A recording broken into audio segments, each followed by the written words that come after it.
묵상, 오하묵. 드디어 오늘 마지막 날이네요. 마지막 오하묵 시작하겠습니다. 사실 여러분들이 오늘 읽을 본문은 사무엘상 25장에서 31장까지의 내용입니다. 내용은 다윗이 굉장한 위험 가운데 놓여지는 내용이에요. 우리도 인생 중에 그럴 때 있잖아요.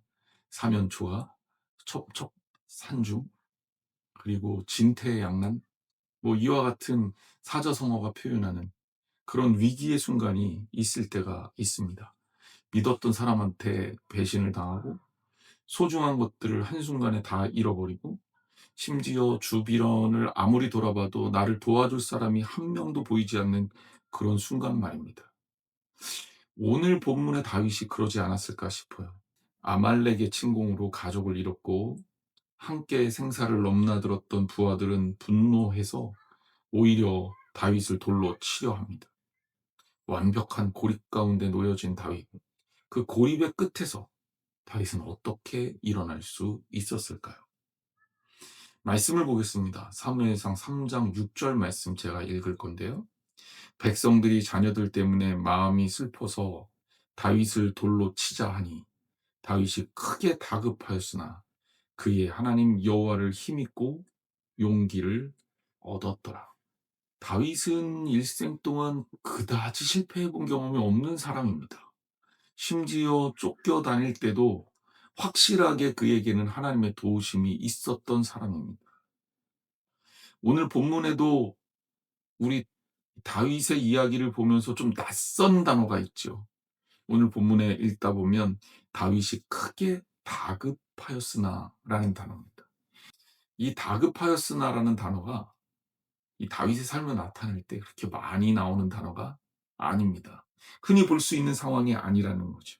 하지만 우리가 오늘 본문을 통해서 봐야 될 것은 다급하였거나 여기에서 끝이 아니라 용기를 얻었더라 라는 단어도 같이 봐야 되는 거고, 다급하였으나 용기를 얻었더라 이 두 문장 사이의 단어입니다.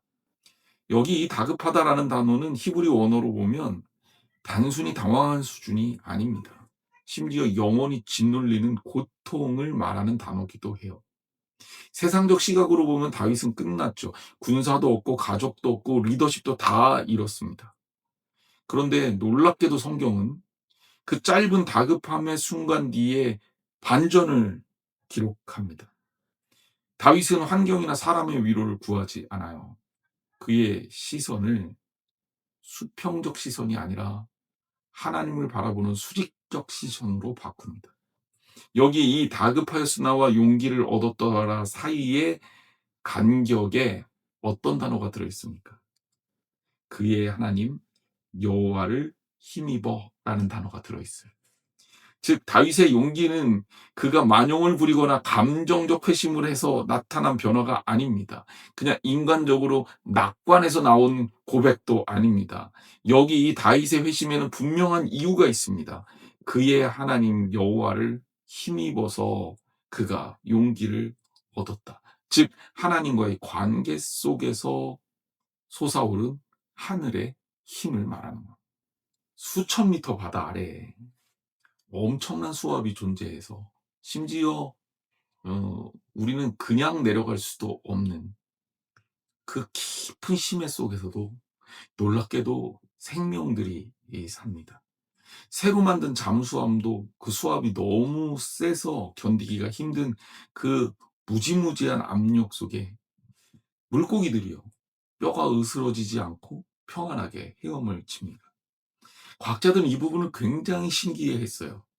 그럼 이것을 가능하게 했던 이유가 뭘까 분석해 보니 물고기 내부에 이걸 견딜 수 있는 압력이 있다는 거죠.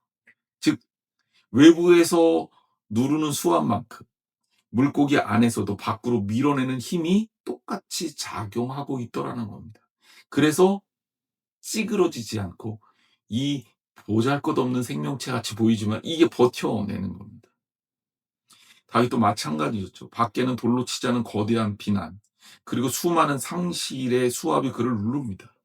하지만 다윗 안에 계신 하나님, 다윗과 함께 계시는 하나님이 그의 안에 외부의 압력을 견딜 수 있는 용기를 주셨기에 그는 무너지지 않았습니다.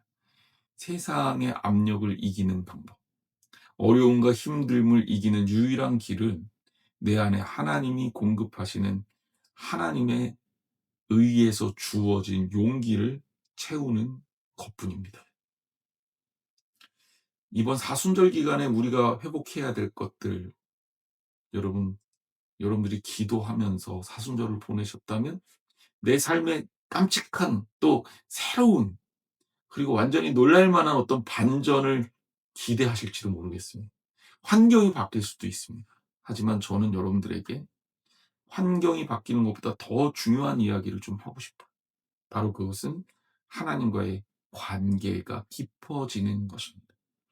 외부가 아무리 압력이 세져도 내 안의 압력이 맞대응할 수 있으면 견딜 수 있는 것처럼, 하나님과의 관계가 건강한 사람에게 어려움은 극복할 수 있는 난관일 뿐입니다. 십자가를 앞에 두신 예수님, 그 십자가를 피하지 않으셨어요.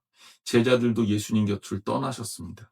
하지만 하나님 아버지를 바라고 그분을 통해 그 길을 걸어가셨습니다. 가끔씩 우리는 우리를 짓누르는 돌을 직면합니다. 사람일 수도 있고, 경제적인 문제일 수도 있고, 미래에 대한 불안일 수도 있고, 신체적인 연약함일 수도 있습니다. 하지만 이제 시선을 떼서 하나님께 그 시선을 고정하십시오. 좌우, 앞, 뒤가 다 막혀 있어도 하나님은 하늘에서 우리를 돌보십니다. 사방이 막혀도 하늘은 열려 있잖아요. 오늘 하루 나를 도와 주소서라는 짧은 부르짖음으로 하나님이 주시는 용기를 덧입고 우리가 이 사순절을 잘 마무리했으면 좋겠습니다.